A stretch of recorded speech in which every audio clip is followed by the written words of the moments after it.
Paz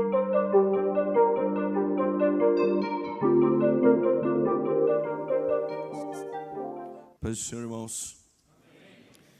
Primeira carta de Paulo à igreja de Tessalonicenses, capítulo 4. 1 Tessalonicenses, capítulo 4. Nós vamos ler a partir do versículo de número 13. Os irmãos encontraram? Nós vamos estar falando hoje, amanhã à noite, domingo pela manhã, sobre escatologia bíblica.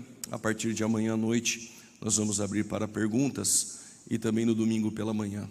Assim não faremos hoje, porque certamente algumas perguntas serão sobre temas que nós iremos abordar amanhã e domingo pela manhã. Então você já formula a sua pergunta, pode ser dentro do âmbito escatológico ou pode ser qualquer outra pergunta dentro da teologia bíblica. O irmão pode ficar à vontade e a irmã de fazer a sua pergunta, e eu tenho convicção que o Senhor irá esclarecer por misericórdia e bondade. Agradeço a Deus pela bondade, onibenevolência, de ter permitido que eu pudesse estar aqui conhecendo os irmãos, a vida do pastor, sua esposa, bem como os outros demais obreiros e pastores que nos deram toda assistência para que pudéssemos estar aqui. Nós iremos falar sobre escatologia bíblica. Eu vou tentar abordar, concatenando os eventos em uma ordem cronológica, a qual eu acredito, e as outras posições escatológicas nós iremos também mencionar no decorrer do estudo em seu tema oportuno. Então vamos ler a partir do versículo de número 13. Irmãos, não quero que vocês ignorem a verdade a respeito dos que dormem, para que não fiquem tristes como os demais que não têm esperança. Pois se cremos que Jesus morreu e ressuscitou, assim também Deus, mediante Jesus, trará na companhia dele os que dormem. E pela palavra do Senhor, ainda lhes declaramos o seguinte: nós, os vivos, os que ficarmos até a vinda do Senhor, de modo nenhum precederemos os que dormem. Porque o Senhor mesmo, dada a sua palavra de ordem, ouvida a voz do arcanjo e ressoada a trombeta de Deus, descerá dos céus, e os mortos em Cristo ressuscitarão primeiro. Depois nós, os vivos, os que ficarmos, seremos arrebatados juntamente com eles entre as nuvens, para o encontro com o Senhor nos ares. E assim estaremos para sempre com o Senhor. Portanto, consolai-vos uns aos outros com estas palavras. Pode tomar o seu respectivo assento. Bom, você tem aí a sua apostila. Tudo que eu irei tratar aqui está de acordo com a apostila que você tem em mãos. Mas não fique triste comigo se eu não ficar lendo a apostila, porque se assim eu fizer, os 3 dias não serão suficientes para nós abordarmos tudo o que iremos falar. A escatologia bíblica é um estudo acirrado, tem causado muitos debates.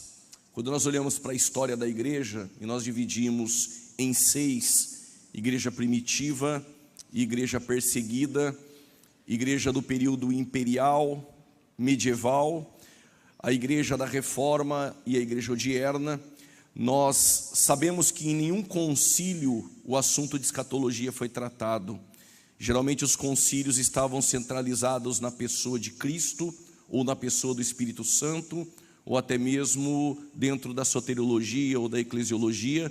Mas a escatologia bíblica não é um assunto que foi abordado em concílios, como o concílio de Nicéia, de Constantinopla, de Calcedônia, tantos outros concílios que nós tivemos. Mas a escatologia bíblica é aquilo que nós chamamos de o DNA das Assembleias de Deus. A escatologia bíblica está no coração de todo assembleano, e é um assunto muito pertinente, porque a cada 30 versículos no Novo Testamento, um fala acerca da volta de Jesus. Somente 4 cartas no Novo Testamento não falam acerca da escatologia bíblica, a saber, carta aos Gálatas, Filemão, 2ª e 3ª epístola de João. Qual a definição do termo escatologia? Deriva de 2 palavras gregas. A palavra skatos ou skaton significa últimas coisas, enquanto a palavra logia, que vem de logos, ou logia, seria assim melhor em grego, significa doutrina, conhecimento, tratado, assunto. Quando você diz que vai estudar escatologia, você vai estudar a doutrina das últimas coisas, ou ter o conhecimento acerca das últimas coisas. O que você veio fazer aqui essa noite entender a doutrina das últimas coisas ou ter o conhecimento das últimas coisas. Se eu perguntasse qual a importância de estudar escatologia, nós poderíamos definir vários pontos aqui, mas quero colocar alguns. Quando nós lemos primeira carta de Pedro, capítulo 3, versos 15, você pode anotar, depois você lê em casa. 1 Pedro, capítulo 3, versículo 15, palavras de Pedro: antes santificai a Cristo em nosso coração, para que nós estejamos preparados para responder a quem perguntar a razão da nossa esperança. Ou seja, o que Pedro está dizendo é que nós devemos santificar a Cristo em nosso coração, mas nós devemos estar preparados para responder quem perguntar a razão da nossa esperança. É como se você encontrasse alguém que lesse, por exemplo, o livro do Apocalipse e fizesse algumas perguntas: para onde irão as almas dos ímpios? Ou para onde irão as almas dos justos? Quem é a besta que sobe da terra? Ou quem é a besta que sobe do mar? Quem é a antiga serpente e o dragão? Quem são os 144.000? Quem são as duas testemunhas? Quem é a mulher vestida de sol que pisa sobre a lua? O que significa os selos, trombetas e taças, milênio, Gog e Magog, juízo final, novo céus e nova terra? Estas perguntas, Pedro está dizendo que nós devemos estar preparados para responder a quem perguntar a razão da nossa esperança. E que esperança é essa? Paulo, escrevendo a Tito, capítulo 2, versos 13, vai dizer que nós temos uma bendita esperança. Então, essa noite nós estamos certamente nos preparando para responder a quem perguntar a razão da nossa esperança. Esse é o primeiro ponto. O segundo ponto é porque o estudo escatológico não é um estudo especulativo. Ele é bíblico e ao mesmo tempo ele é consolador. Paulo, nessa epístola, no capítulo 4, versos 18, a qual nós lemos, ele vai dizer: consolai-vos uns aos outros com estas palavras. Estas, ele está restringindo o consolo dentro de um contexto. E nesse contexto, Paulo está falando de uma esperança daqueles que dormem. Aí é um eufemismo, nós não cremos no sono da alma. Iremos falar posteriormente sobre isso. Nós cremos que a alma pós-morte está em consciência. O que ele está dizendo é que existe esperança pós-morte e que haverá um momento em que Cristo arrebatará a sua igreja. E este é o estudo consolador.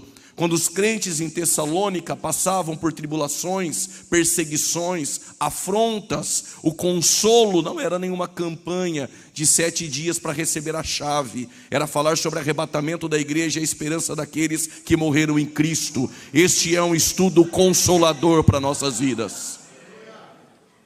Além de ser um estudo consolador e nos trazer preparo para responder a quem perguntar a razão da nossa esperança, é um estudo que nos traz coragem para enfrentar o século presente.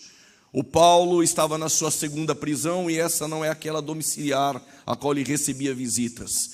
Ele está em uma masmorra, acorrentado, ainda tem um pergaminho em suas mãos e um tinteiro, a qual ele escreve a sua última carta, que nós conhecemos como segunda epístola a Timóteo. Ele está esperando um soldado entrar na cela e chamá-lo pelo seu nome Shaul, em uma tira de couro. Shaul, que é Saulo ou Paulo em grego, ele será levado para perder a cabeça a mando de Nero, segundo a tradição, em um gladio romano. O que faz um homem, há momentos que está a perder a sua cabeça, escrever uma carta e no capítulo 4, versos 8 dizer: desde agora a coroa da justiça está guardada e reservada pelo justo juiz, não só a mim, mas a todos aqueles que amam a sua vinda. O que eu quero dizer é que Paulo, ele sabe que a morte é um veículo a qual Deus usa para nos levar mais próximo do nosso Senhor. Vou explicar melhor. A morte é um passaporte para a nossa vitória, que é estar com Cristo nosso Senhor. O estudo escatológico nos traz preparo, o estudo escatológico nos traz consolo, e o estudo escatológico aflora em nosso coração a coragem de enfrentar o século presente. E por que não a morte? Onde está a morte, a tua vitória. Onde está o inferno e o teu aguilhão, porque tragada foi a morte pela vitória. Na sua apostila, Apocalipse, métodos de interpretação. Antes de falar sobre os 4 métodos de interpretação do livro do Apocalipse, que é o método idealista, preterista, historicista e futurista, vamos conhecer um pouco sobre este livro que é o Apocalipse. A palavra apo significa tirar de dentro para fora. A palavra calipse vem de um radical grego calipto. Quando você vê um eucalipto, boa, calipto sombra, eucalipto sombra boa. Quando você diz calipse, você está dizendo exatamente isso. Sombra, aquilo que está em oculto, no escuro. Apocalipse é tirar de dentro para fora aquilo que estava em oculto e não está mais. A grosso modo, o Apocalipse significa revelação. E revelação no grego significa descortinar, ou seja, tirar o véu. O que é a revelação? É tirar o véu para que você possa enxergar o que está do outro lado. Com o véu você não enxerga. Em termos práticos eu vou explicar. Quando Deus falou para Abraão, sai da terra, da parentela, da casa dos pais e vai para a terra que eu lhe mostrar. Quando ele tira o Abraão, Abraão não era para levar Ló. Ló em hebraico significa véu. Observe, quando nós levamos na caminhada da fé quem não era para levar, nós estamos impedindo Deus de mostrar coisas para nós futuras. Ló é o véu, e o véu está impedindo Abraão de ter visão. Enquanto ele estava com Ló, ele não teve uma visão. No capítulo 13, quando ele tirou o véu, tirou Ló, capítulo 15, Deus falou com Abraão em visão. Apocalipse é Deus descortinando, tirando o véu, para que João pudesse enxergar as coisas futuras. Que coisas são estas? Capítulo 1, versos 19. Escreve as coisas que vistes, as que são e as que hão de acontecer. Daqui a pouco eu entro em detalhes aí. Escreve João as coisas que vistes, as que são e as que hão de acontecer. João está em uma ilha chamada Pátimos. Ficava mais ou menos a uns 86 quilômetros do sudoeste de Éfeso. O imperador em seu tempo era Domiciano. Todos os demais apóstolos, até mesmo Paulo, já estavam mortos. O último que sobrara da geração apostólica era João. E Domiciano queria tirar o líder do cristianismo de cena. Então ele enviou João para essa ilha chamada Pátimos. Quando João está em Pátimos, ele vai receber a revelação que vem de Deus a Cristo, de Cristo ao anjo, do anjo a João e de João para nós. Porque João vê o que ninguém viu, escreve o que ninguém escreveu e com certeza sentiu em Pátimos o que ninguém sentiu. Ele era filho de Salomé e Zebedeu, irmão de Tiago. Este João é aquele que quando Jesus andava servindo pão e peixe, o ministério nesse tempo de Jesus era acompanhado por 5.000 homens. Só queriam pão e peixe. Só que de 5.000 em 1 Coríntios capítulo 15, verso 6, somente 500 pessoas e mais Tiago viram ressuscitar.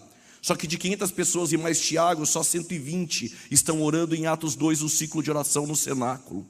Só que de 120, só 70 em Lucas 10 vão para evangelismo na grande comissão. Só que dos 70, somente 12 andam com Jesus. Só que dos 12, só 11 tomam ceia. Só que dos 11, somente 3, Pedro, João e Tiago, foram para a casa de Jairo, para o Monte da Transfiguração e para o Getsemane. Só que dos 3, só João está com Cristo aos pés da cruz. Porque João viu o que ninguém viu, sentiu o que ninguém sentiu, escreveu o que ninguém escreveu. Quer ter sensibilidade com Jesus? Vai com Ele até o fim no teu ministério. E de repente João ouve uma voz como uma voz de trombeta. E quando João olha, vem alguém para falar com ele. Quem é este que vem falar com João? Jesus, em seu ministério, ele não costumava fazer perguntas. Certa feita ele entrou numa região chamada de Cesareia de Filipe, somente com os 12. Era uma região que havia diversas divindades, um panteão de deuses, um templo ao deus Pan grego e também um templo a César construído por Herodes em homenagem a César. Era o lugar propício que Jesus queria saber quem era ele para os seus discípulos. Em meio ao silêncio, Jesus fez uma pergunta: o que as pessoas dizem que eu sou? Eu não sei aqui em Jaraguá do Sul, mas em Campinas, São Paulo, domingo, 9 horas da manhã, as testemunhas de Jeová batem na porta de nossas casas. E eles que têm como fundador Charles Taze Russell, eles vão dizer que Jesus não é Deus, que ele é uma criatura que foi criada em algum tempo da eternidade, nada mais. Se perguntar para os mormons que têm como fundador Joseph Smith, eles vão dizer que Jesus é um polígamo casado com Marta e Maria em João capítulo de número 2, nas bodas de Caná, e o mesmo irmão de Satanás e filho de Adão. Se perguntar para os kardecistas, eles vão dizer que Jesus somente tinha um espírito elevado que no hinduísmo alcançou o karma.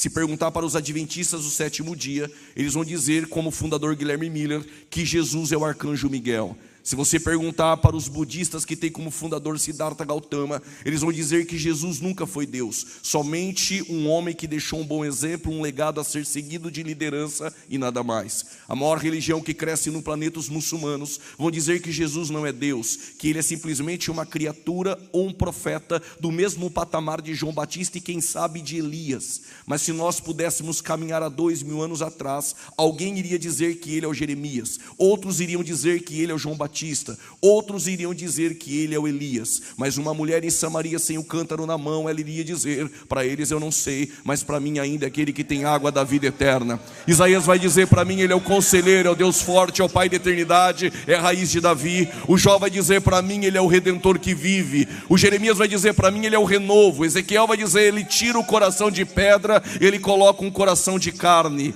Às margens do Jordão, João Batista vai dizer, para mim ele é o Cordeiro de Deus que tira o pecado do mundo. Se você tomar um café em Betânia, feito por Marta na casa de Lázaro, eles vão dizer que Jesus é aquele que ressuscita mortos, e ainda que esteja morto, viverá. Mateus vai dizer, para mim ele é rei. O Marcos vai dizer, ele é servo, mas é maior do que César. Lucas, escrevendo aos gregos, vai dizer, para mim ele é o homem perfeito. E João vai dizer, para mim é aquele que tem cabelos brancos como a neve e olhos como chamas de fogo. O seu vestido não foi confeccionado em Damasco, Magdalo, em Tiro, mas na eternidade. Os seus pés como latões reluzentes saindo da fornalha. Ele tem a liderança em suas mãos direita, e este é aquele que é, que era, que há de vir, o princípio e o fim, o alfa e o ômega. Paulo vai dizer, ele é aquele que foi manifestado em carne, justificado em espírito, visto pelos anjos, crido pelo mundo, pregado entre nações e recebido em glória. Mas tenho a certeza que os assembleanos aqui essa noite vão continuar dizendo até o arrebatamento, para nós ele ainda é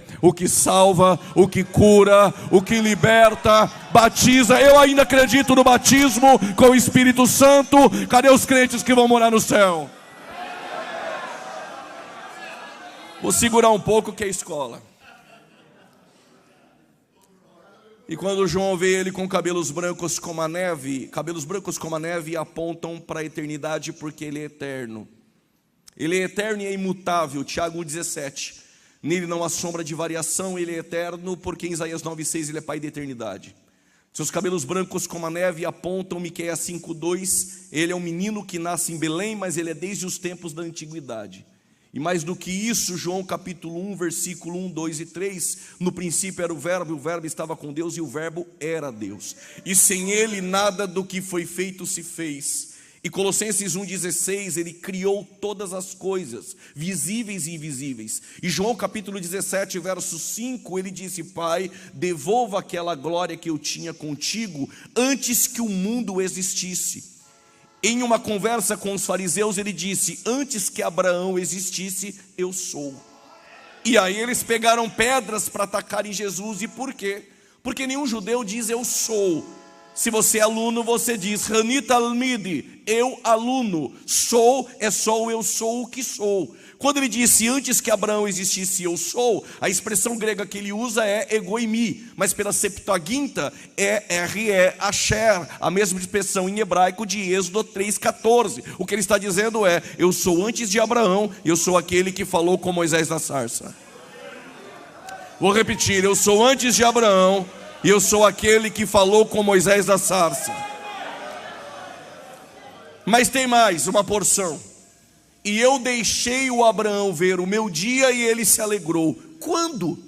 Ele é antes de Abraão, ele é aquele que falou com Moisés a sarça, mas o Abraão viu o seu dia. Quando? Quando Abraão subiu para o Moriá, colocou Isaque em meio às lenhas. Quando ele levantou o cutelo e o anjo disse, calma, ali tem o carneiro, no texto diz. Ou seja, Deus estava mostrando a maquete do Calvário para ele. Eu sou antes de Abraão, sou aquele que falou com Moisés, e eu chamei Abraão para ver um vislumbre do Calvário, de como vai ser o sacrifício do carneiro, aquele que tira o pecado do mundo. O seu vestido é branco porque fala de sua pureza, porque ele assume uma natureza humana. Porque quando o Adão peca, o Adão deixou uma conta em aberto na mesa. E essa conta é impagável. Por que então Cristo teve que vir em uma natureza humana? Porque quem pecou contra Deus, o ofensor, ofendeu um Deus santo. E o ofensor o ofendeu em uma natureza humana. Para satisfazer a justiça de um Deus santo, só alguém em uma natureza humana, porém perfeita, para quitar essa dívida que ficou em aberto. E é interessante que ele veio como homem, mas não deixou de ser Deus. Mas a impecabilidade de Jesus está registrada nas Escrituras. 2 Coríntios capítulo 5, versos 21, palavras de Paulo: nele não há pecado. Se nós lermos 2 Pedro 2, 22, Pedro vai dizer que ele não cometeu pecado. 1 João capítulo 1, verso 5, nele habita a luz, e não há trevas de maneira alguma. João 6,69, ele é o santo de Deus. Então Paulo diz que ele não tem pecado, Pedro diz que ele não tem pecado, João diz que ele não tem pecado. Não me pergunte quem escreveu Hebreus, mas o autor aos Hebreus do capítulo 4, versos 15 vai dizer: nós não temos um sacerdote que não possa se compadecer de nossas fraquezas, que em tudo foi tentado, detalhe, sem pecado. Autor aos Hebreus, Pedro, Paulo e João, diz que ele não cometeu pecado. Alguém poderia dizer: mas os 4 jogam no time de Jesus, então vou chamar 3 que jogam do outro lado. O Judas, em Mateus 27, versos 3, vai dizer: traí sangue inocente. No próprio capítulo 27, a mulher de Pilatos, Cláudia, vai dizer em uma mensagem a Pilatos: sofri muito com o sonho que eu tive por causa do sangue desse justo. E há um centurião romano que vai dizer também no capítulo 27 de Mateus: verdadeiramente ele é o Cristo, Filho de Deus. Então ele tem a sua natureza humana, sim, 100% homem, mas ele também é 100% Deus. E o Antigo Testamento é uma preparação para Jesus, e os Evangelhos é a manifestação de Jesus, e Atos, a propagação de Jesus, Epístolas Paulinas e Gerais, a explanação de Jesus, e Apocalipse, a consumação de Jesus, este que veio como homem, mas não deixou de ser Deus. Exemplo: como homem ele chora, mas como Deus ele disse: é para fora Lázaro. Como homem ele sentou no poço de Jacó e disse: estou cansado, mas como Deus ele disse: vinde a mim os cansados e sobrecarregados, que eu vos aliviarei. Como homem ele dorme na polpa do barco, mas como Deus, quem é este, que até o vento e o mar lhe obedece? Como homem ele tem sede, mas como Deus ele já te deu água da vida eterna.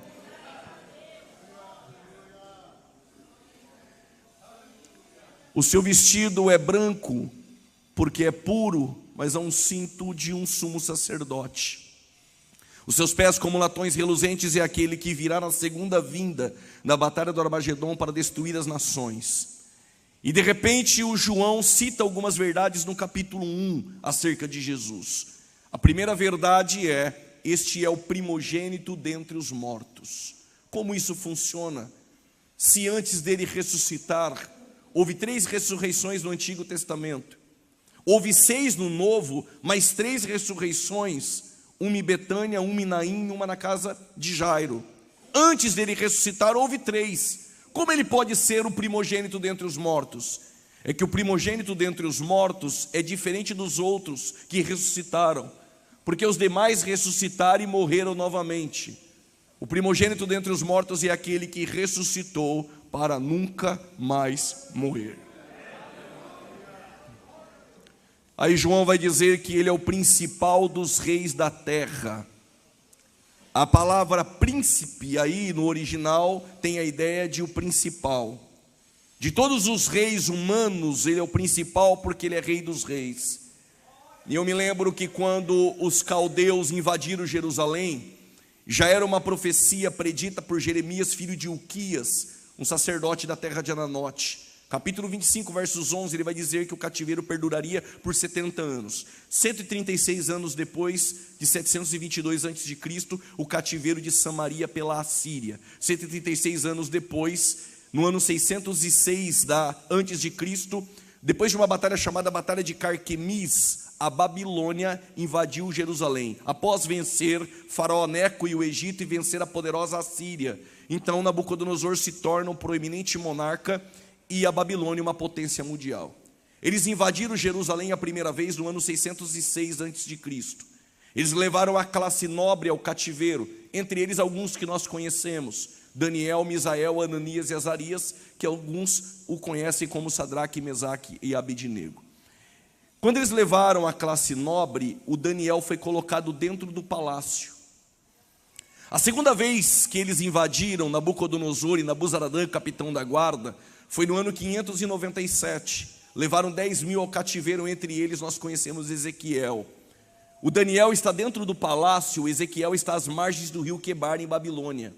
Mas no ano 586 eles invadiram a terceira vez. Desta vez eles destruíram o templo, saquearam os utensílios de ouro que era de Salomão, destruíram os muros de Jerusalém, que posteriormente Neemias vai reconstruir, e o Ezequiel vai ver no capítulo 9 e 10 o seu livro, A Glória, indo embora.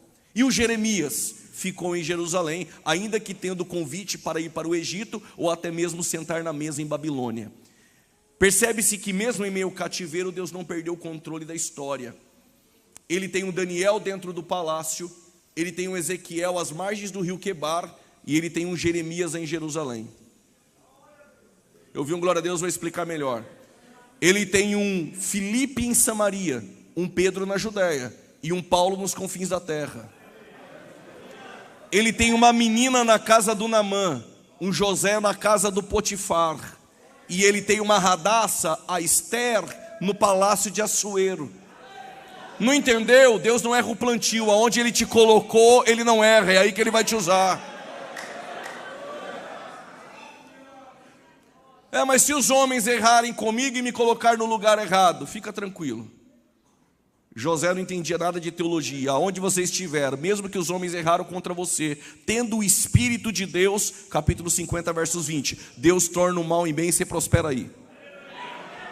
Então eu vou repetir, isso é profético: Deus não erra o plantio. E como ele tem um dele dentro do palácio, Deus, pela presciência, conhecimento prévio, já sabia que o Nabucodonosor teria um sonho. Diferente de Faraó, Faraó acorda com um sonho, conta o sonho e pede para interpretar. O Nabucodonosor não conta o sonho e ele quer que revele o sonho e depois interprete. É um pouco mais difícil. Arioque, chefe da guarda, passaram um pregão em Jerusalém, pedindo para magos, adivinhos, astrólogos em Babilônia para revelar o sonho. Ninguém em Babilônia revelou o sonho. Daniel ora 3 vezes ao dia, capítulo 6, versos 10. Não pensa que ele ora muito, ele só faz a lição de casa, porque todo judeu ora 3 vezes ao dia. Os muçulmanos rezam 5 vezes ao dia. E você aí com o braço cruzado, não me pergunte como isso funciona. Paulo disse: nós é sem cessar.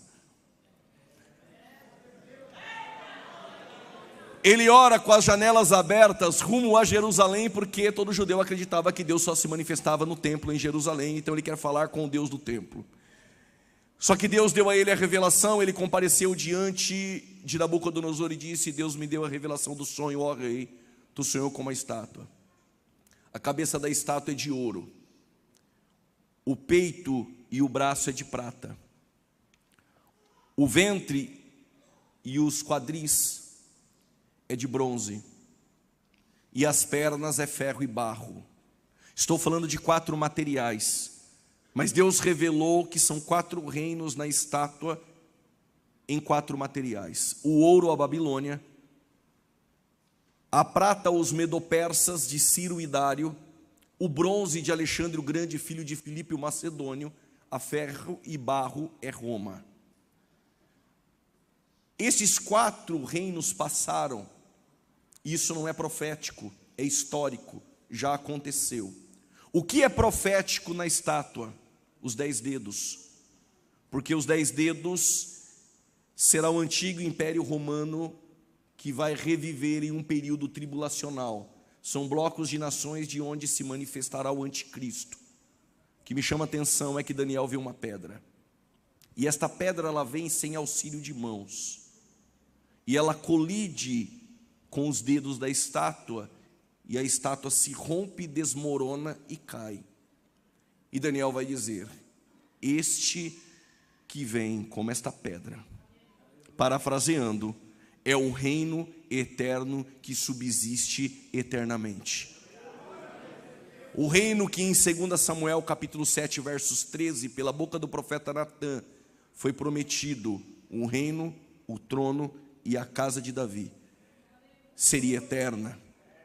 E quando Jesus nasce, em Lucas capítulo 1, versículo 33 a seguir, é predito a Maria que este que nasceu será aquele que irá levantar-se do trono de Davi, e seu reino será eterno. E este reino eterno não é no céu, este reino eterno é na terra, literal, no milênio. Nós vamos chegar lá. Mas o que eu quero te dizer é que quem é esta pedra que esmiuça os reinos? Quem é o principal dos reis da terra?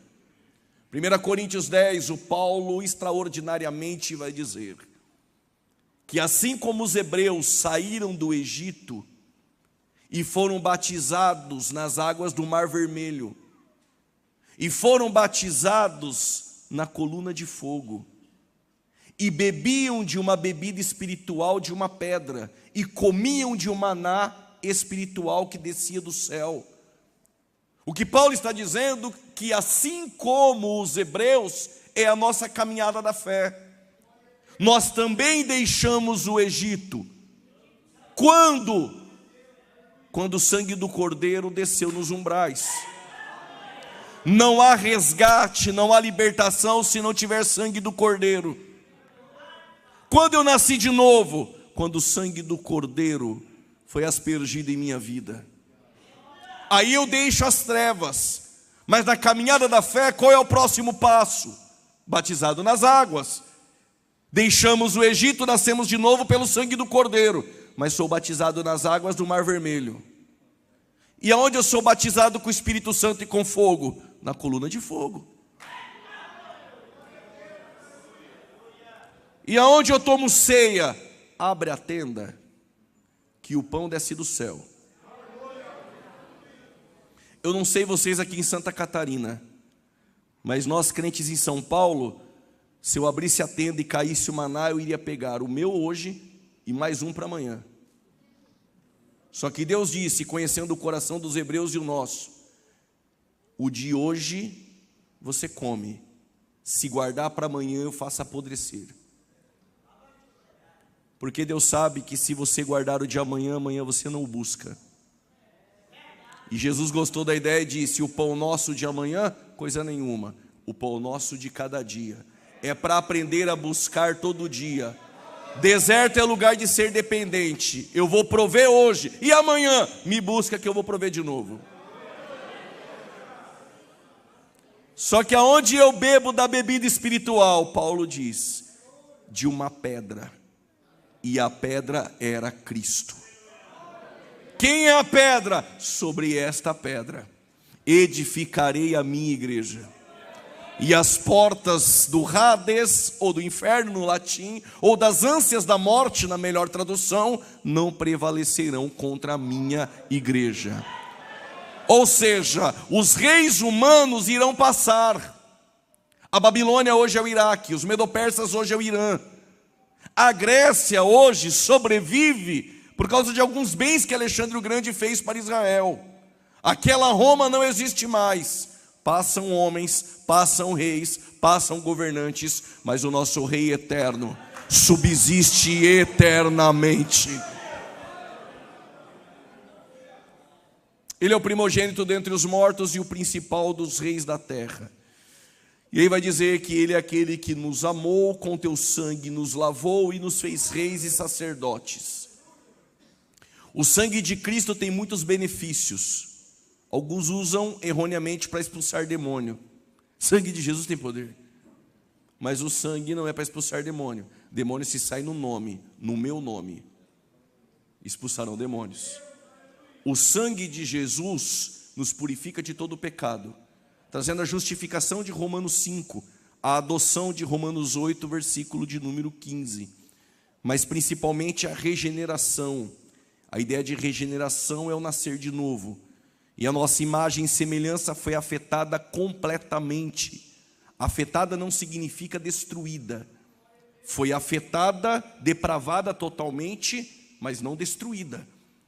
Quais são os textos? Gênesis capítulo 9, verso 6, Tiago capítulo 3, versos 9, nós temos a imagem e semelhança, ainda afetada completamente pelo pecado, mas não destruída. Mas quando eu nasci de novo, a imagem ela é refeita. E Pedro vai dizer que ela foi refeita depois de receber uma semente incorruptível. Esta é a palavra.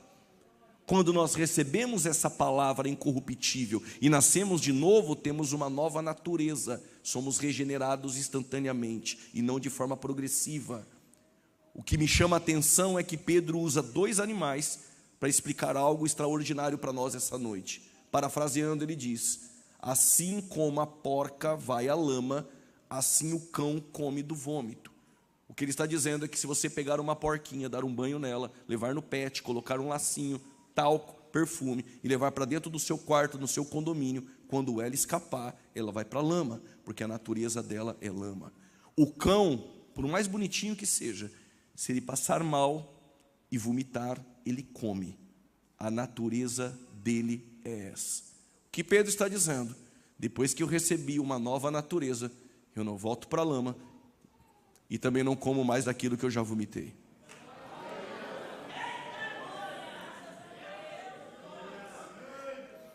E aí o João vai dizer: e este é aquele que tem a chave da morte. Eu não sei se chegou a onda dos pregadores triunfalistas aqui em Jaraguá, que Jesus desceu às partes baixas da terra e foi lá no inferno, e aí teve uma luta travada com Satanás por causa dessa bendita chave.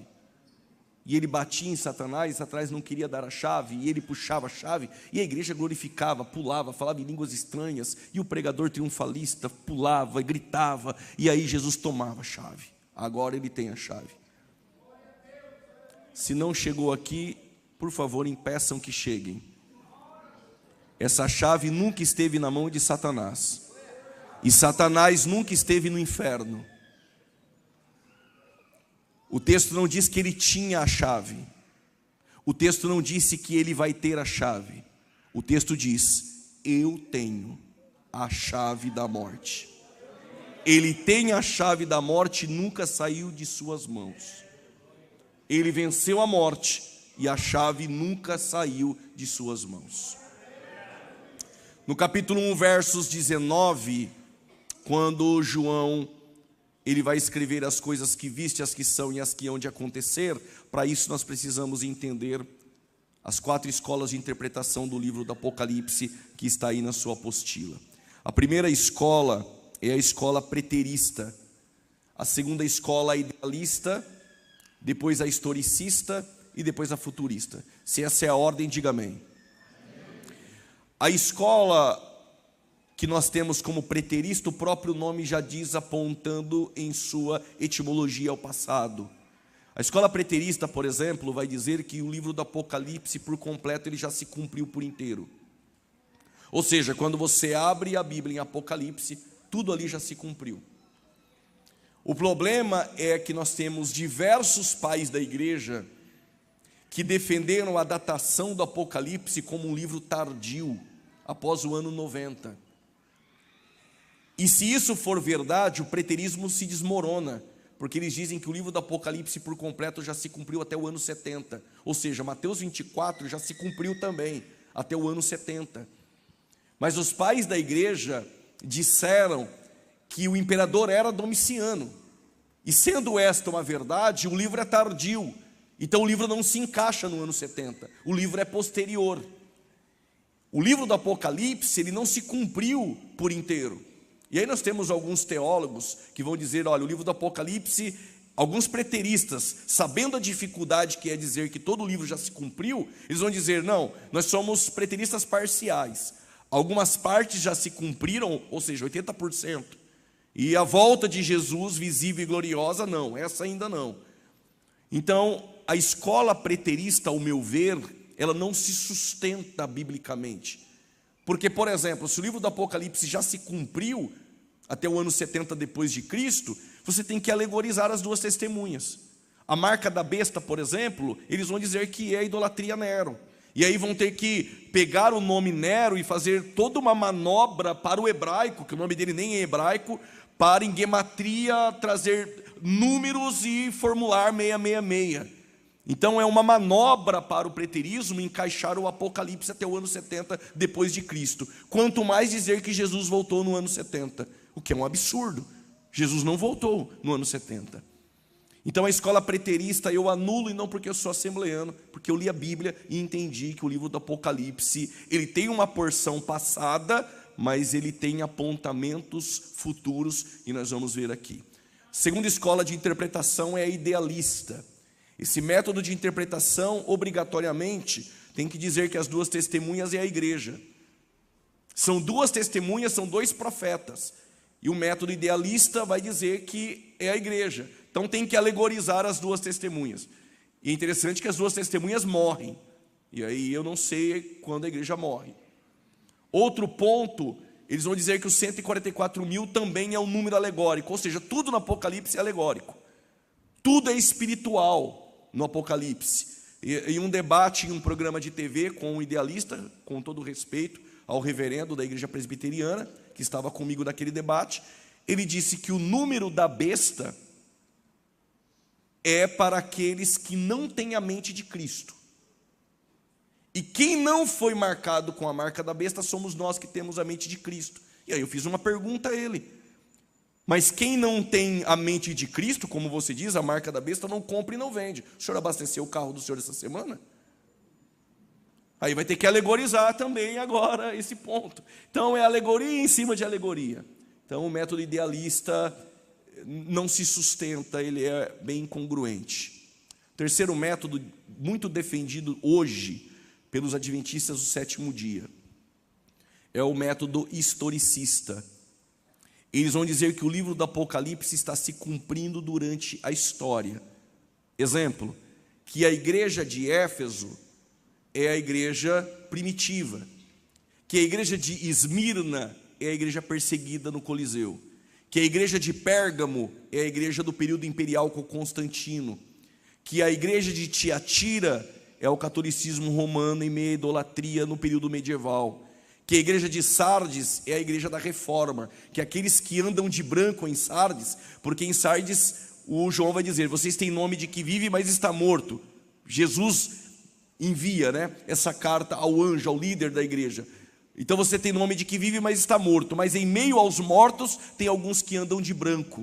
E o método de interpretação historicista vai dizer que esses que andam em branco é Pedro Valdo, João Hus, Wycliffe, Tyndale, Savonarola, João Hus, Lutero. Então é um pouco de forçação aí para encaixar o Apocalipse durante toda a história. E esse método de interpretação, ele quase se desmoronou na Primeira e na Segunda Guerra Mundial. Como entender a Primeira e a Segunda Guerra Mundial encaixando no Apocalipse? Então ficou um pouco complicado para o método historicista, por isso que eles foram se perdendo durante a história, e hoje são poucos que creem assim, que vão dizer, por exemplo, que o anticristo é o Papa. O último método de interpretação é o método a qual eu creio que se sustenta biblicamente e me parece mais convincente, é o método futurista. Como que o método futurista entende o livro do Apocalipse? O que são as coisas que vistes? Capítulo 1, Cristo glorificado. Escreve as coisas que vistes. Capítulo 1, Cristo glorificado. E as coisas que são as 7 igrejas da Ásia. As 7 igrejas da Ásia, capítulo 2 e 3, já se cumpriu. Para todas elas, há Cristo se apresentando de alguma forma, diferente para todas, segundo a necessidade de cada igreja.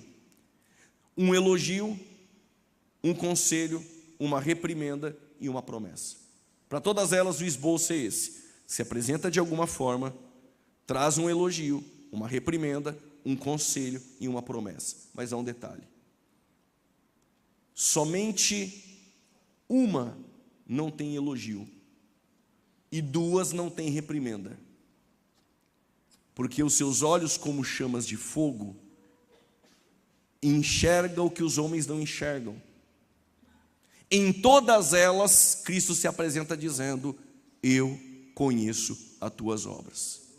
Você tem duas opções essa noite: ou dar um glória a Deus ou ficar apavorado. Eu conheço as tuas obras. Olhos como chamas de fogo é sua onisciência. É os fariseus estar na casa onde o paralítico vai sair por uma porta que ele nunca entrou, porque ele vai entrar por cima. E quando Jesus vai perdoar os pecados e curar o paralítico, os fariseus não falaram, eles só pensaram. E Jesus disse: por que pensai mal em vossos corações? Se você essa noite não quer que ele saiba seu pensamento, é melhor que não pense. Eu ouvi um aleluia. Não que ele sabe agora. Antes de criar o universo, ele já sabia o que você iria pensar. Até o glória a Deus que você ia dar agora. Somente uma igreja não tem elogio e duas não tem reprimendas. É porque Jesus não vê como vê os homens, e o relatório da terra é diferente do relatório do céu. No relatório da terra, a igreja de Esmirna não tem reprimenda. E no relatório da terra, Esmirna é pobre. No relatório da eternidade, Jesus disse que a conhece sendo rica. No relatório dos homens, a igreja de Filadélfia tem pouca força. No relatório da eternidade, tem pouca força, mas não negaste o meu nome. Então diante de ti pus uma porta aberta, e diabo nenhum fecha. Agora a igreja de Laodiceia não tem elogio. No relatório dos homens, rica sou, e não tenho falta de nada. Do relatório da eternidade, pobre, cega e nu. Eu não sei o que os homens dizem ao nosso respeito, mas mais vale o relatório da eternidade sobre nós. Escreve, João, as coisas que vistes, as que são e as que hão de acontecer. As que vistes, capítulo 1, Cristo glorificado. As que são, capítulo 2 e 3, as 7 igrejas da Ásia. E as coisas que hão de acontecer, aqui nesse ponto eu me desmembro dos assembleianos, tá? Os meus professores de escatologia que eu tive, quando no capítulo 4, versículo 1, diz o texto: e eu, João, fui arrebatado em espírito. A maioria dos professores que eu tive diziam que era o arrebatamento da igreja ali. E ao meu ver é forçar. É só João que foi arrebatado em espírito ali, para que no capítulo 4 e 5 ele pudesse enxergar as coisas que iriam acontecer no atemporal, na sala do trono. E o que acontece no atemporal, na sala do trono? Talvez você queira saber. Abra sua Bíblia no capítulo 4 do Apocalipse, por gentileza, versículo de número 5.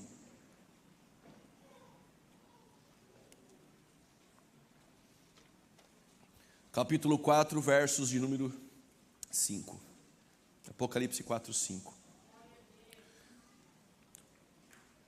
Os irmãos que abriram as suas Bíblias no capítulo 4, versículo 5, do trono saíam relâmpagos, trovões e vozes, e diante do trono ardiam 7 lâmpadas, e essas lâmpadas é de fogo. Olha que interessante, as quais são 7 Espíritos de Deus. Repita comigo: os 7 Espíritos de Deus estão diante do trono. Agora, no capítulo 5, aí, versículo 6, há uma mudança de logística aí dos 7 Espíritos de Deus. Capítulo 5, verso 6. E olhei, e eis que estava no meio do trono e dos 4 animais viventes, e entre os anciãos um cordeiro, como havendo sido morto, e tinha 7 chifres, ele também tinha aí 7 olhos. E aí que são 7 Espíritos de Deus enviados para a terra. Diga comigo: 7 Espíritos de Deus enviados para a terra. Se eu fosse fazer uma pergunta essa noite, seria essa. A primeira: quem são os 7 Espíritos de Deus? A segunda seria: por que no capítulo 4 os 7 Espíritos de Deus está diante do trono? E por que no capítulo 5, verso 6, eles foram enviados para a terra? Aí vem a lógica. Aconteceu alguma coisa entre o 4 e o 5 que fez a logística dos 7 Espíritos de Deus mudar. Se você quer a resposta de quem é os 7 Espíritos de Deus, ou quem são, A resposta está lá em Isaías capítulo 11, versos 2. Tá? Anota aí, depois você lê em casa. É simples, o Espírito do Senhor, sabedoria, entendimento, conselho, fortaleza, conselho, temor, 7. Aí talvez você pergunte, o Espírito Santo de Deus são 7? Ora, o Pai é Deus? O Espírito Santo é Deus? Jesus é Deus? São 3 deuses? Não, é um Deus, mas subsiste em 3 pessoas. Eu tenho um único Deus que subsiste em 3 pessoas. Nós somos muitos membros, mas somos um só corpo.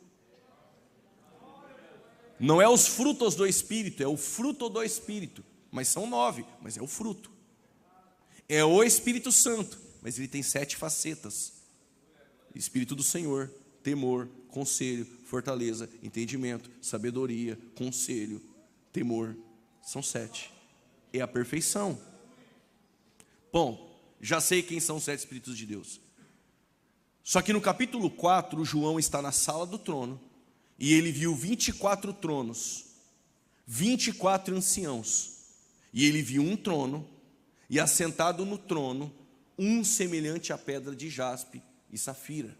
Na frente do trono, um mar de vidro, e sobre o trono, um arco celeste, lembrando a aliança com Noé. E há uma pedra de esmeralda, verde, safira, jaspe, cristalina. E os 7 Espíritos de Deus, que é o Espírito Santo, está diante do trono. Só que em Daniel, capítulo 7, versos 9, mais ou menos 700 a 800 anos antes deste momento, o Daniel diz: estava eu nas minhas visões de noite, quando vi o ancião de dias sentar no trono. E olha o que ele vai dizer: e vi trazei os tronos. Eu vou explicar. Vamos supor que você chegou aqui hoje 7h30 em ponto, combinado?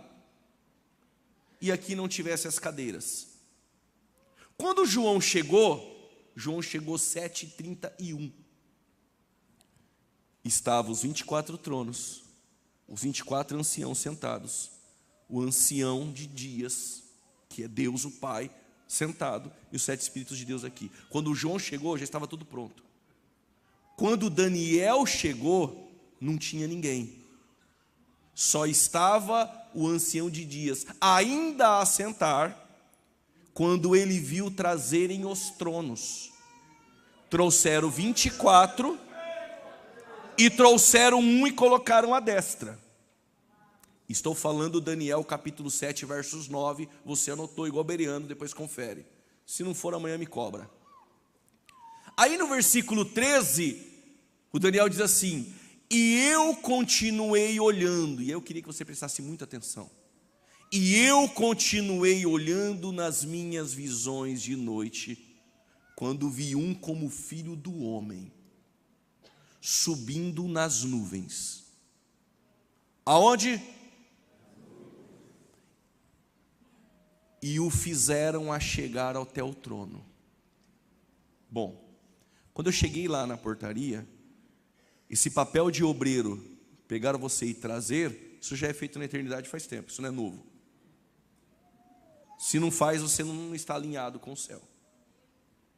Vocês estão entendendo? Então o Daniel viu os preparativos para a festa. Quando João chegou, já estava pronto. Só que o Daniel no capítulo 7, versos 13, ele viu um como filho do homem subir nas nuvens. E quando ele subiu nas nuvens, o recepcionaram. E diz o texto, e fizeram o filho do homem se achegar até o trono.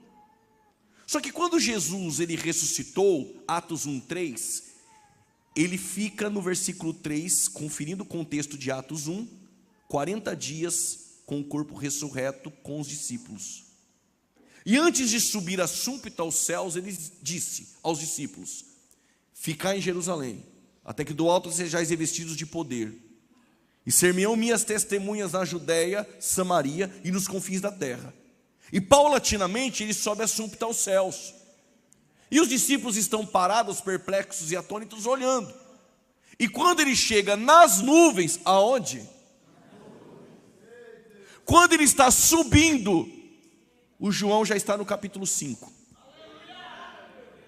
E o João está no capítulo 5 olhando e de repente vem um anjo. O texto diz que é um anjo grande. Tem profeta aí que na live, se você pagar lá 20 ou 50 reais, ele fala as medidas, tamanho do pé, da mão. Aqui não tem isso, né? Não me pergunte o tamanho dele. A Bíblia diz um anjo grande e forte. Chegou em João e falou: João, está vendo o trono? Tem um livro ali, selado, escrito por dentro e por fora. E não tem ninguém que é digno, nem nos céus, nem na terra, e nem nas partes baixas dela, de abrir o livro e desatar os teus selos. João desaba de chorar. Se ninguém é digno de abrir esse livro e desatá-los, nós estamos perdidos. Só que o Daniel disse que subiu nas nuvens um semelhante ao Filho do Homem. Em Atos 1:9 ele também sobe, e Daniel viu nas nuvens. Em Atos 1:9 ele subiu e se perdeu em meio às nuvens. Ele apareceu lá na portaria. E aí um dos anciãos se levantou no meio dos 24 e falou: João, não chores. Por quê? Porque o Daniel viu ele subindo. E os anjos já o recepcionaram e estão trazendo ele. Quem é ele? É o leão da tribo de Judá. É a raiz de Davi. É aquele que foi morto e reviveu. Digno de honra, de glória, de domínio, de louvor. Os 4 seres viventes, um semelhante à águia, um semelhante ao leão, um semelhante ao homem e um semelhante ao bezerro, se prostram, que são os querubins, que é querube. E os 24 anciãos também se prostram cantando um novo cântico. Olha que interessante. Digno é o Cordeiro. Olha o que os 24 anciãos vão dizer. Que compraste para Deus. Só que se você pegar as traduções mais antigas, até 1611, sabe como é que estava nos manuscritos? E nos comprastes. Ora, se compraste para Deus, quem são os 24 anciãos? Pode ser representantes de 24 sacerdotes, de 24 turnos, de 1 Crônicas 24 e 25. Pode ser representantes de 12 tribos e 12 apóstolos. Só não me diga que são anjos.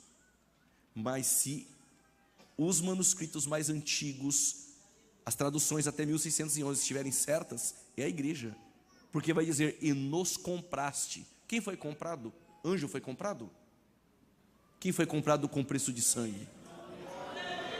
Tem pós-tribulacionistas que já arrepiaram. Mas não importa, eles começam a cantar um novo cântico. E quando o Filho do Homem, Jesus, ele entra na sala do trono e senta à destra, os 7 Espíritos de Deus descem.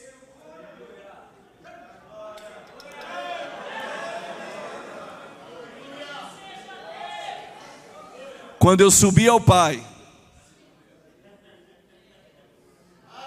quando eu subi ao Pai, o que aconteceu entre o 4 e o 5? Chegou alguém no 5. E ele tem que descer, e por quê? Porque tem 120 no cenáculo lá aguardando. E quando ele desce, um vento veemente e impetuoso, línguas repartidas como que de fogo.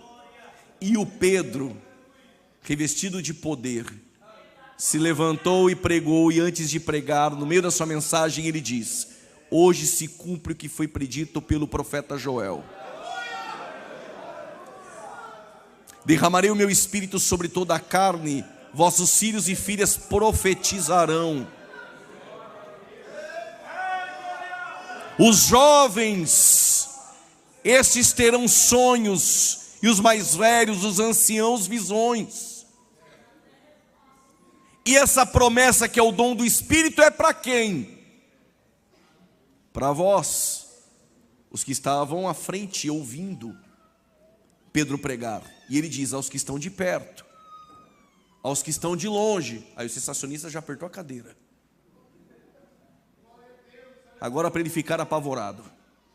e a todos quantos Deus ainda chamar.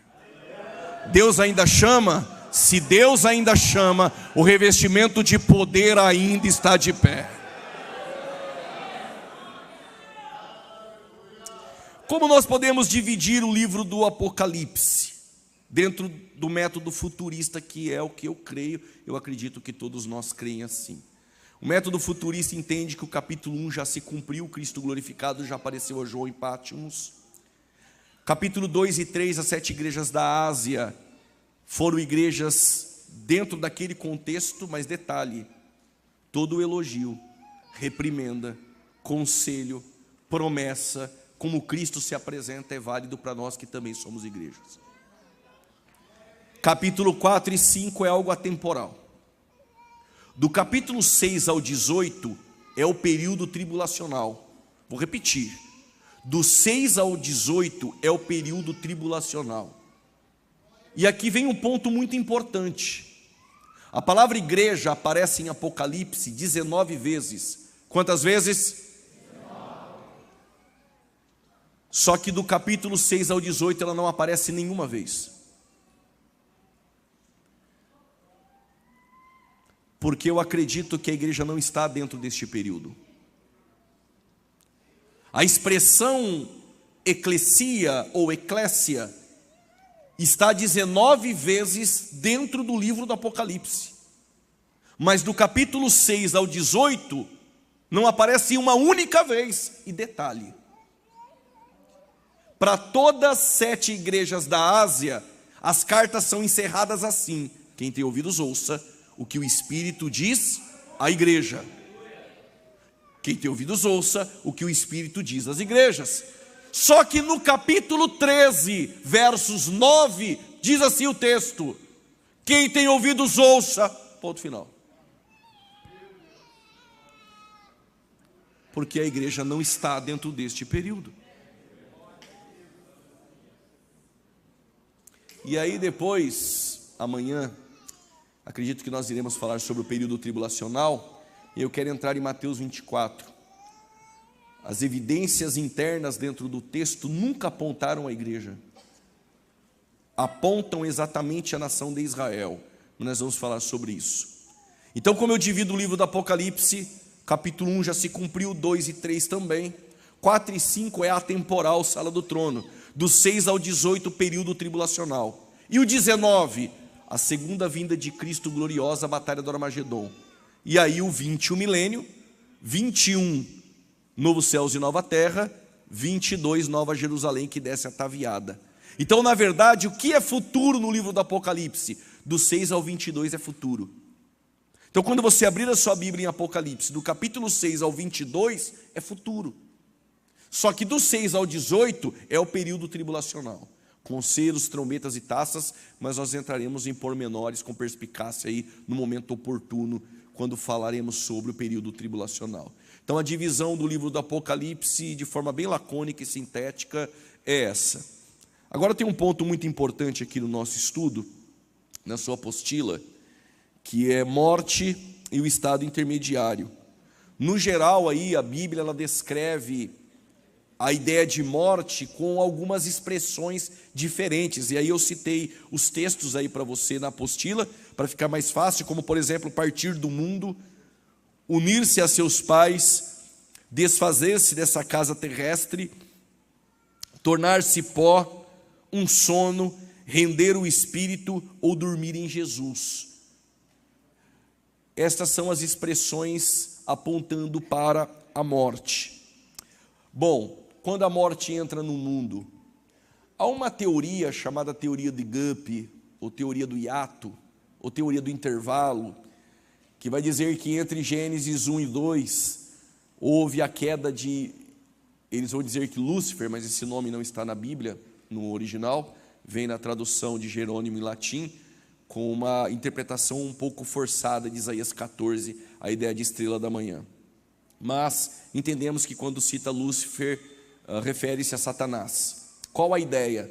De que entre Gênesis 1 e 2, Deus criou tudo perfeito, mas a terra se tornou sem forma e vazia, porque houve ali então a queda de Satanás, compatibilizando com a ciência, houve uma explosão, que a ciência chama de Big Bang, mas era a queda de um anjo de luz, explodiu tudo, e entre Gênesis 1 e 2 até dinossauros morreram. E alguns ainda forçadamente vão dizer que havia até um mundo pré-adâmico. Existe essa interpretação. Qual é o problema dela? Entre tantos, gramaticalmente o hebraico não dá vazão para trazer o verbo tornar ali.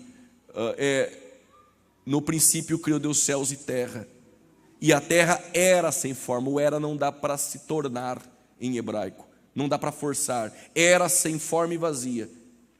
E eles querem dizer, e tornou-se por causa de alguma coisa, mas em hebraico não dá, gramaticalmente não dá para forçar ali o era para tornar, ainda que tentem. E aí usam um texto de Isaías, que houve um caos na terra, mas aquilo é o cativeiro, não está falando ali o Isaías sobre Gênesis 1 e 2. Como eu entendo Gênesis 1 e 2? No princípio criou Deus céus e terra. E o versículo 2, agora Deus vai mostrar como isso aconteceu. A terra era sem forma e vazia. Ou seja, é como pegar todos os ingredientes do bolo, colocar todos em cima da mesa. E agora eu vou dar forma ao bolo, mas primeiro eu coloco os ingredientes. Então é mais ou menos assim a ideia. Não dá para fantasiar. No princípio criou Deus céus e terra, ponto final. Já poderia pular para o capítulo 3. Mas agora o Moisés vai detalhar como foi. Por revelação, Deus revela a ele e vai detalhar como foi. A terra era sem forma e vazia, e havia luz, e assim consequentemente. Tudo bem? Qual o problema dessa interpretação? É porque se houve morte antes do pecado, isso entra em colisão e não se harmoniza com Romanos 5,12. Romanos 5,12, Paulo vai dizer que por Adão entrou o pecado no mundo, e por causa do pecado a morte passou a todos os homens. Então a morte é uma consequência do pecado. E se a morte entrou no mundo antes do pecado, quem é o autor da morte é Deus. E aí nós teríamos um outro problema seríssimo para resolver. Então ficamos com a simplicidade do texto. No princípio criou Deus céus e terra, ponto. Agora eu vou explicar como foi. Era sem forma e vazia, e aí vai acontecendo todas as coisas. A morte entra no mundo somente quando Adão peca. Adão tinha um relacionamento pleno com Deus, já tinha ouvido falar sobre morte, mas não sabia o que era. Quando ele ouviu falar sobre morte? No dia em que da árvore do conhecimento do bem e do mal você comer, em hebraico seria morrendo morrerá, né? Mas certamente morrerá.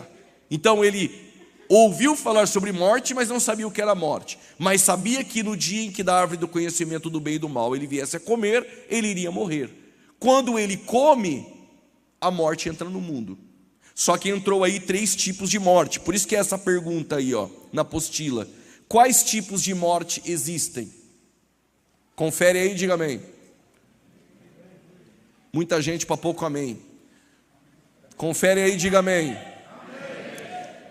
Quais tipos de morte existem? Nós estamos falando sobre morte e o estado intermediário.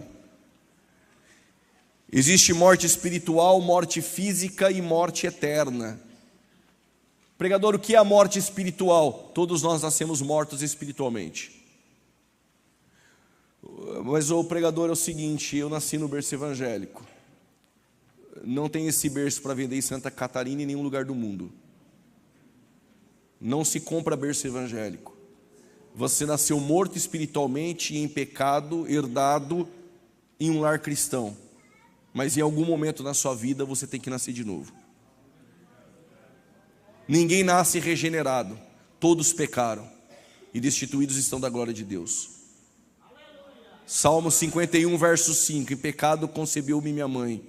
Ainda que alguns aí tentam dizer que o Davi é fruto de adultério, essas coisas mirabolantes, né? Tem gente que acredita nisso.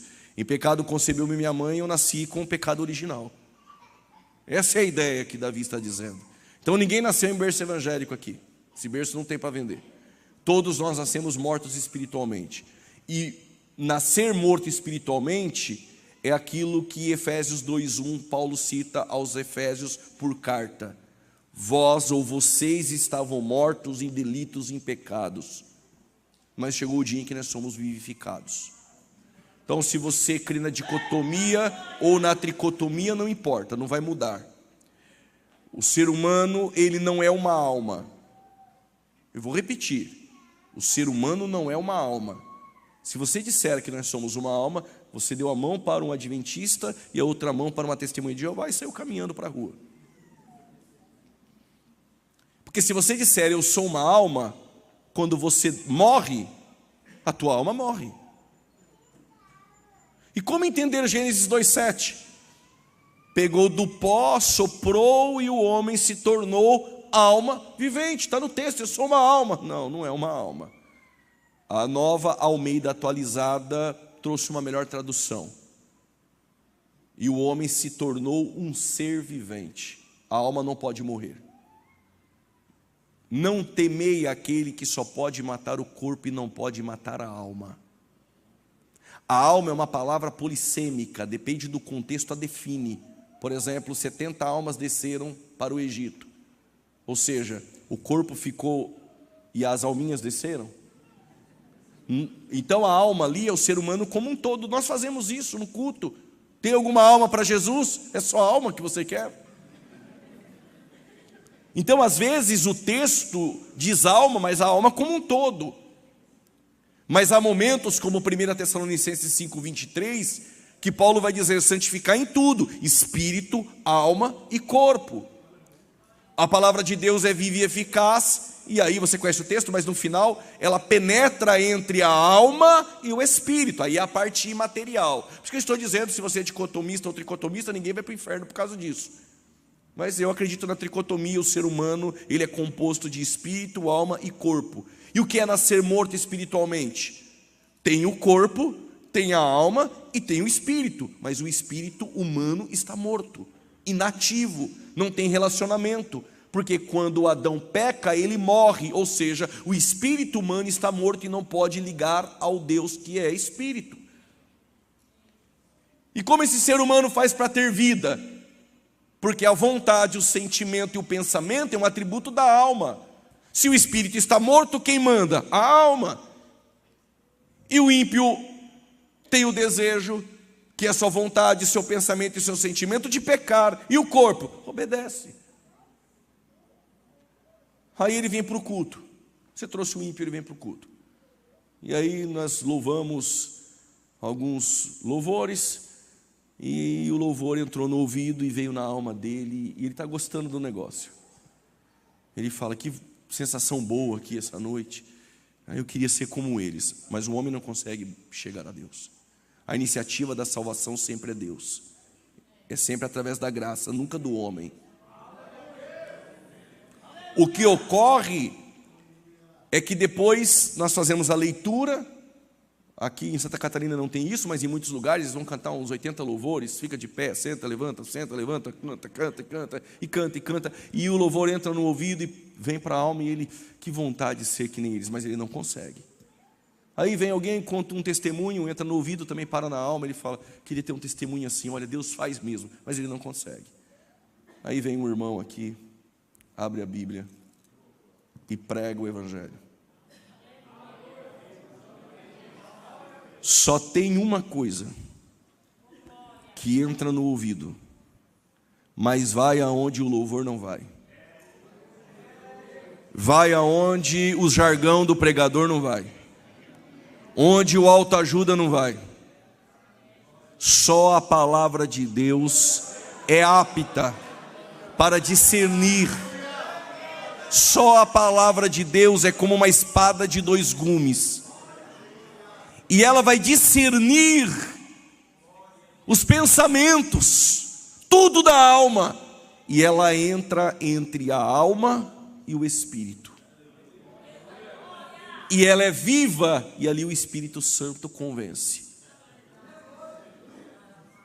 E aí a gente, tem alguém aqui para Jesus? Se ele estender a mão para a oferta do Evangelho, e nisso não há mérito, o Espírito Santo entra no espírito humano dele. E agora tem vida. Por quê? Nasceu de novo. Aí ele sai daqui, ele é santo agora. Tem alguém santo aqui? Diga amém. Quem acha que não é santo, levanta a mão. Todo mundo é santo? Tem uns que estão meio assim.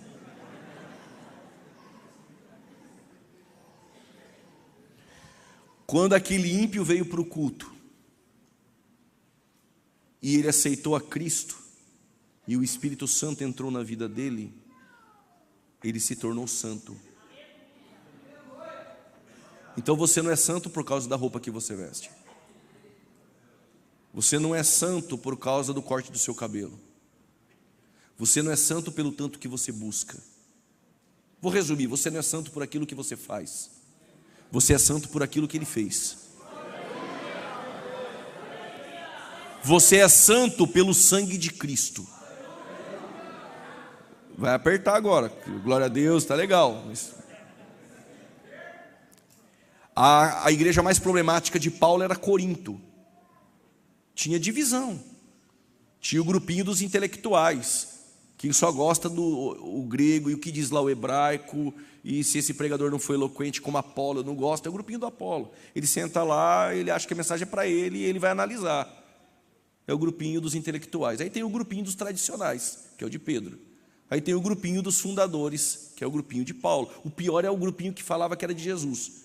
A gente não se submete a homem nenhum, o negócio é com Deus. E Paulo, quando escreve, vai dizer aos santos que estão em Corinto. Como funcionava? Se no Antigo Testamento eu quisesse santificar esse objeto ao templo, o que eu fazia? Eu ia até ao sacerdote e dizia ao sacerdote: eu quero santificar esse objeto ao templo.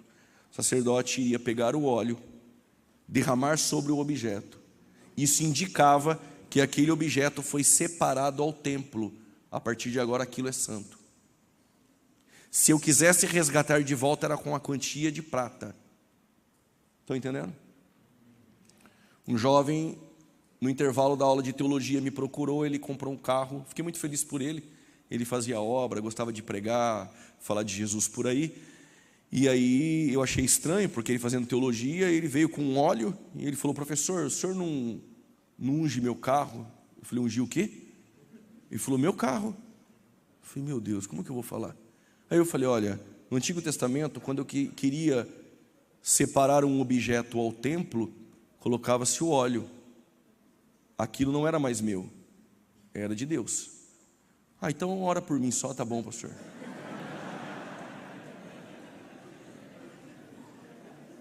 No Novo Testamento, o óleo só é usado, como diz Tiago, para orar por enfermos.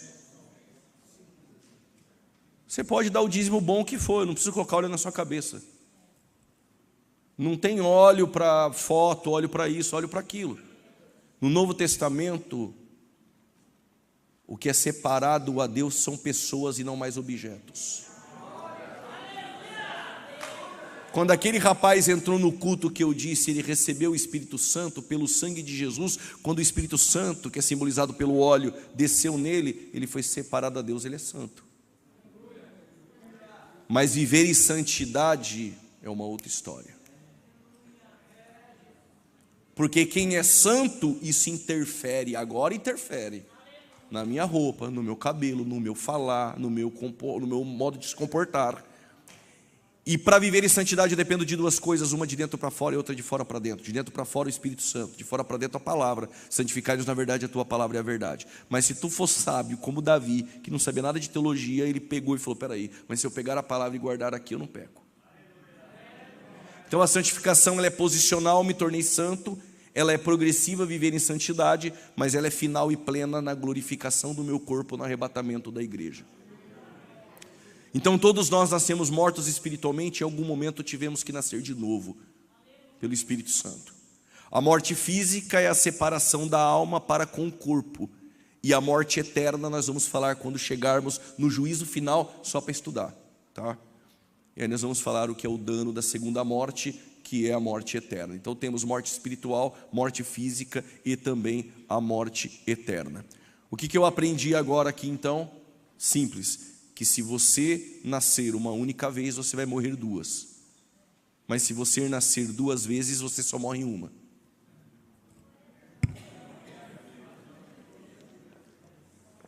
Vou dizer de novo. Se você nascer uma única vez nessa vida, você vai morrer 2 vezes. Mas se você nascer 2 vezes, você só vai morrer uma. Para ver se melhora, glória a Deus. Não sou movido a glória não, mas se reforçar vai ser bom. E tem aqueles que não vai morrer nenhuma.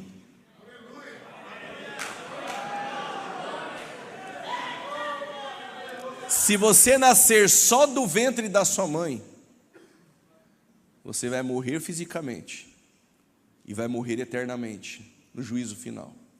Mas se você nascer 2 vezes do ventre da sua mãe e da água e do Espírito,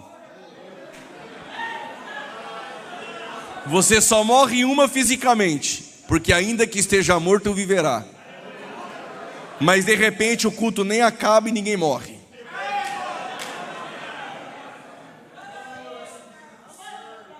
O que é o estado intermediário? Então nós já definimos os tipos de morte: espiritual, física e eterna. Então isso é consequência do pecado. O pecado entrou no mundo, entrou 3 tipos de morte. Estado intermediário é o período de transição entre a morte e a ressurreição.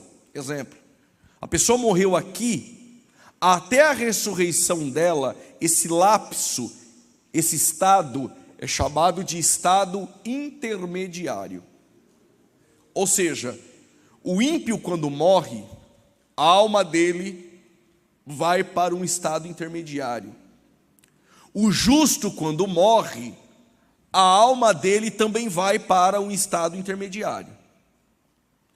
O purgatório não existe.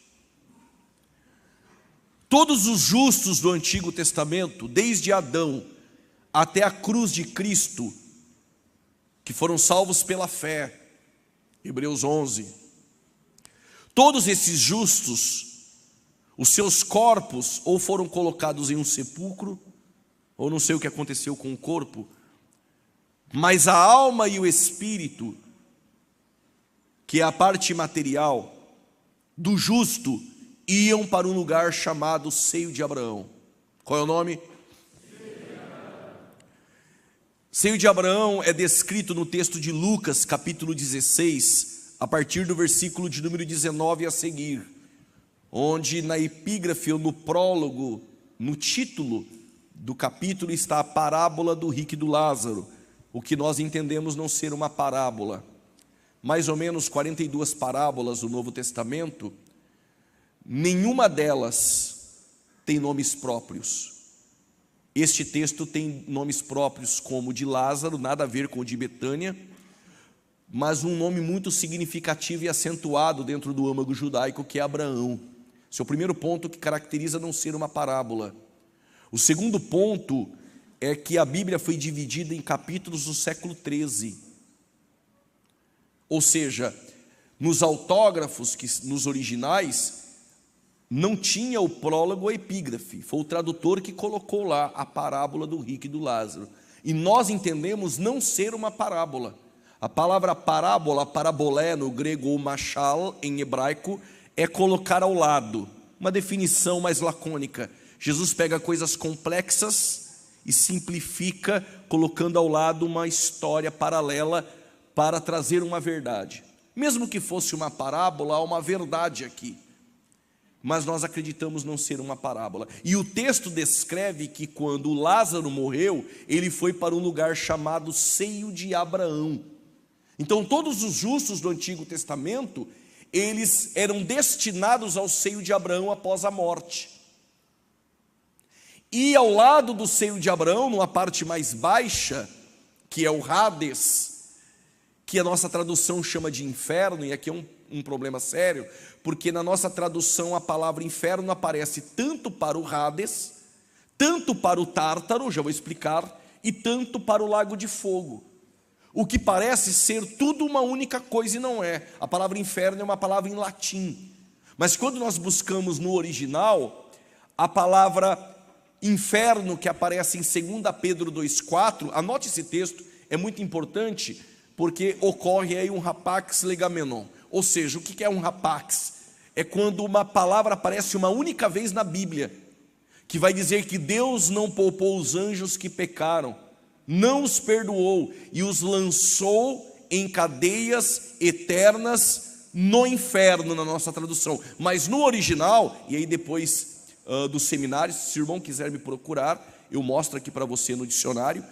O original, a palavra é tártaro, não tem nada a ver com o seu dente. É uma palavra emprestada da mitologia grega. O que é o tártaro? O tártaro é o abismo, o que separava o seio de Abraão do lugar de tormento. Então preste atenção, havia o seio de Abraão, um abismo e aqui um lugar de tormento. Esse lugar de tormento é o destino da alma dos ímpios.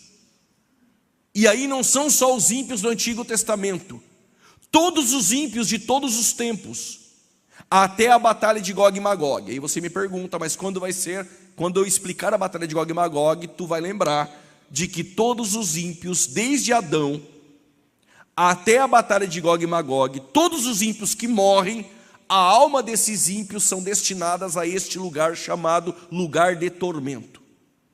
Então o seio de Abraão, o lugar dos justos do Antigo Testamento. E por que do Antigo Testamento eu já vou explicar. O que divide esses dois lugares é o tártaro, que é o abismo.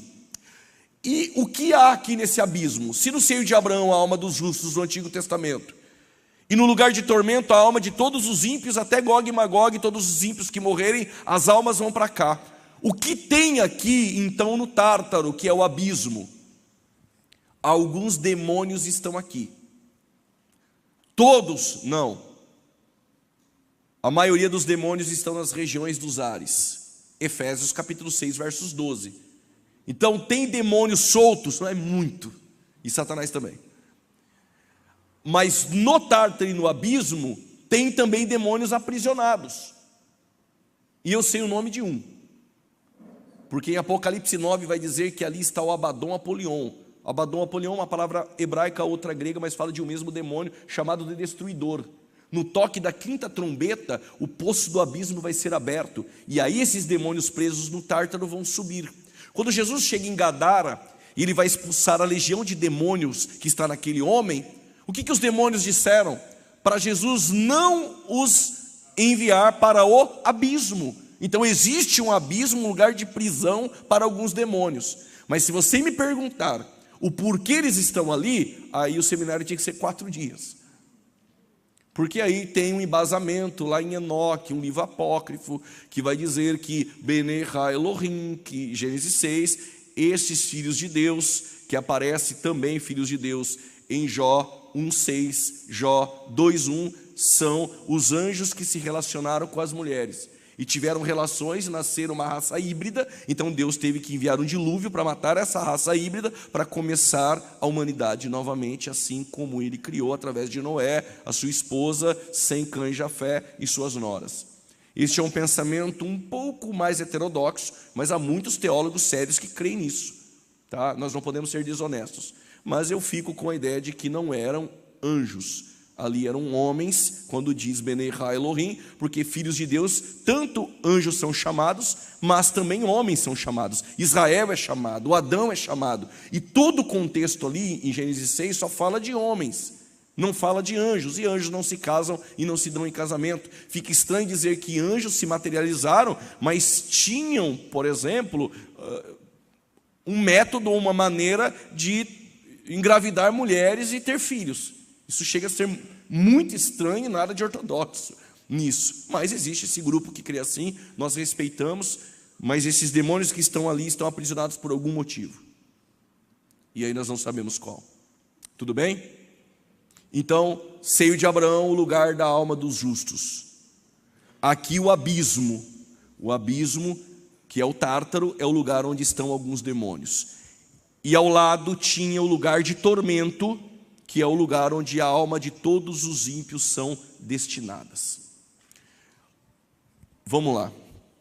Acontece que falamos sobre o destino da alma dos justos e dos ímpios, mas antes de falar sobre se existe ou não consciência após a morte, eu quero dizer para vós que a logística do seio de Abraão, ela muda. Eu entendo que após a cruz de Cristo, porque a igreja é um plano na eternidade, mas ela vai ser anunciada pela primeira vez em Cesareia de Filipe, em Mateus 16, 18. mas ela nasce na cruz do Calvário, a igreja. Mas ela vai ser inaugurada em Pentecostes. Então, a partir de sua inauguração, todos os crentes que morrem, as almas não vão mais para o seio de Abraão. Ainda que eu conheça alguns professores de escatologia, amigos, que creem que continua sendo no seio de Abraão, mas eu explico e tento provar o porquê o lugar mudou. Preste atenção. Quando Jesus está na cruz, há dois ladrões, um à direita e um à esquerda. Desde as 9 da manhã eles estão insultando Jesus. Quase perto das 3 da tarde, aí o Pilatos colocou uma placa lá, sem saber, era o primeiro panfleto evangelístico. Colocou sobre a cruz: este é o rei dos judeus. Aí o ladrão olhou: bom, se ele é o rei dos judeus, ele tem um reino. Aí ele olhou para Jesus e falou: bom, lembra-te de mim, na nossa tradução, quando entrares. No original é quando vieres no teu reino. Olha o que Jesus disse: na verdade eu te digo, hoje mesmo estarás comigo no paraíso. No grego não tem vírgula, tá? Para dizer, te digo hoje, estará comigo outro dia, não era no mesmo dia. Hoje mesmo estarás comigo no paraíso, era naquele mesmo dia. Tá, se eu tivesse somente o texto de Lucas 23, 43, que é esse que eu mencionei, o que eu poderia pensar? Bom, Jesus falou: estarás comigo no paraíso, o paraíso deve ser o seio de Abraão. Até aí tudo bem. Mas como eu defino que não é mais o mesmo lugar? 2 Coríntios 12, o Paulo vai dizer que conhece um homem que no corpo ou fora do corpo, não sei, ele falava dele mesmo, subiu ao terceiro céu, vírgula, no paraíso. Então o paraíso não é mais as partes baixas, o paraíso é no terceiro céu. Em Apocalipse, capítulo de número 6, versículo 9 e 10, na tribulação, os que não vão se marcar com a marca da besta serão degolados. Em Apocalipse capítulo 6, versículo 9 e 10, almas clamam debaixo do altar. Que almas são estas? Dos que foram mortos. Ou seja, então, os que foram mortos e salvos do período tribulacional, a alma está clamando aonde? No seio de Abraão? Não, debaixo do altar. Se é debaixo do altar, é em cima. Se é em cima, é no terceiro céu. Então, em algum momento, Jesus levou o seio de Abraão ao terceiro céu. O texto vai dizer que ele pregou os espíritos em prisão. Há duas interpretações. Alguns vão dizer que era o espírito de Cristo nos tempos de Noé, mas a segunda parece mais razoável. O entendimento de que ele desceu e o pregou não é de caráter evangelístico. A ideia de pregar, ele anunciou alguma coisa. Ele anunciou a vitória aos espíritos em prisão, pegou o seio de Abraão e levou ao terceiro céu. Então, todo cristão que morre, a alma desse cristão, ela é destinada ao terceiro céu. Possivelmente levada pelos anjos, como diz aqui no texto de Lucas, capítulo 16, versículo de número 19 a seguir. Amanhã nós vamos partir para este ponto, meu horário é até 9h30, eu tenho 5 minutos, eu vou trabalhar uma questão aqui agora, e amanhã a gente continua a partir de existe consciência após a morte, e adentraremos sobre o arrebatamento da igreja, e assim sucessivamente. O que eu quero dizer é que quando um cristão morre, possivelmente os anjos levam a sua alma ao terceiro céu, neste paraíso. Os ímpios são levados a um lugar de tormento. Agora olha que interessante. O apóstolo Paulo, quando andava por Roma, ele percebeu que todos os objetos em Roma que tinham um selo era propriedade de Roma. Quem está entendendo, diga amém. Amém. Lembra quando Jesus foi colocado no sepulcro e os sacerdotes e os anciãos, com medo de que os discípulos roubassem o corpo de Jesus, pediram para os romanos tomar conta do local. E aí os romanos, o que eles fizeram? Rolaram a pedra e colocaram lá um selo romano. O selo romano identificava a propriedade de Roma. Na cidade onde eu moro, se você for na prefeitura, os móveis que lá tem um selo PMC, Prefeitura Municipal de Campinas. É patrimônio. Aquilo não se vende. Aquilo não se negocia. Não troca. Por quê? é propriedade, patrimônio que pertence a alguém. E aí o Paulo teve uma revelação do Espírito. Ele escreveu aos Efésios 1,13 e disse: nós somos selados pelo Espírito. Pregar para a Assembleia não é ruim, porque você nem conta, eles pegam antes. E escrevendo 2 Coríntios capítulo 1, versículo 21 e 22, vai dizer que ele conhece os que são seus pelo selo do Espírito. Ou seja, quem é selado pelo Espírito é propriedade de Jesus. Então, quando aquele ladrão na cruz morreu, se a morte, parafraseando em uma licença poética, quis levar a sua alma para o lugar de tormento, quando ela chegou, ela encontrou um selo. O cristão, quando morre, a morte não pode levar para o lugar de tormento, porque encontra o selo, propriedade exclusiva de Jesus. Não toque. Só os selados essa noite.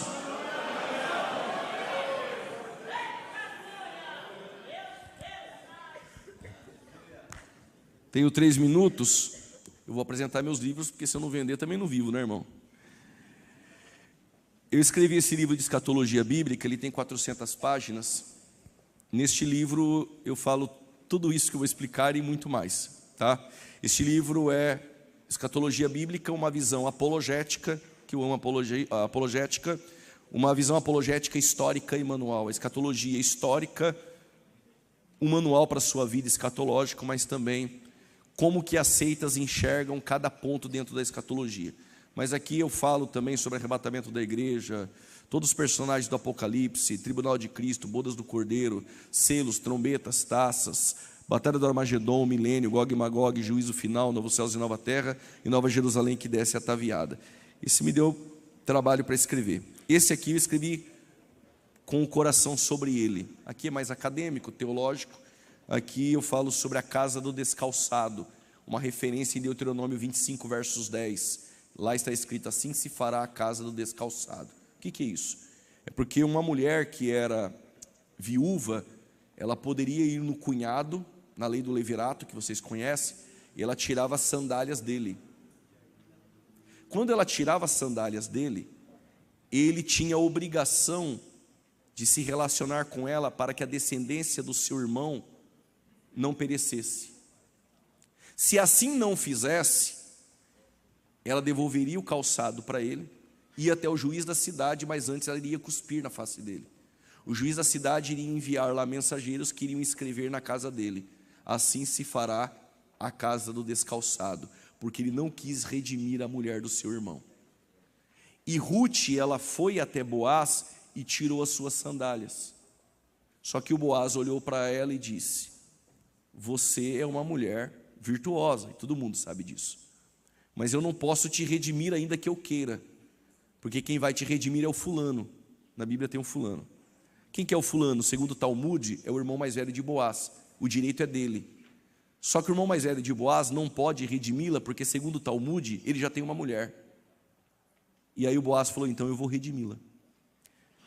Tinha que ir até o juiz da cidade, na frente dos anciãos, dos sacerdotes, pegava as sandálias dele e entregava para ela. Isso era para testemunho, está lá em Ruth, de que ele a redimiu. E o Boaz redime Ruth, e aí eles têm um filho chamado Obed, Obed Jessé, Jessé Davi. E aqui eu falo sobre a cristologia no livro de Ruth. Além de trazer as lições práticas, eu falo que o nosso Elimeleque é o Adão. Quando ele perece, ele empobrece, ele perde a terra. E a terra é entregue para o poceiro, que é Satanás. Aí vai dizer que o príncipe deste mundo, Deus desse século. Só que o poceiro não pode ficar com a terra para ele perpetuamente, porque lá em Levítico 26 vai dizer que a terra é do Senhor. Só que o poceiro é igual movimento sem terra, irmão. Ele toma posse daquilo que não é dele e não quer mais largar. O que aconteceu? Precisa de que um parente de Adão venha redimir quem perdeu tudo. Aí o Boaz, que é nosso Jesus, vai redimir a igreja, que é Ruth. E por que que Israel cuspiu em Jesus? Não é porque Jesus não quis redimir, é porque eles não entenderam que ele era o Boaz. Só que Ruth não tem nada a ver com isso, desceu a eira, arrancou as sandálias. Só que o Boaz não iria redimir, quem tem que redimir é o irmão mais velho, mas o irmão mais velho já tem uma mulher. Ou seja, Deus não poderia ele redimir a igreja, porque a mulher dele é Gomer.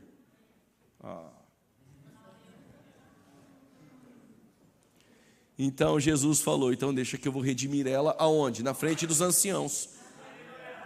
E ele não pegou o sapatinho de fogo, ele pegou os calçados do evangelho e diz, vai ser minha testemunha. Deus abençoe vocês, os livros estão lá fora.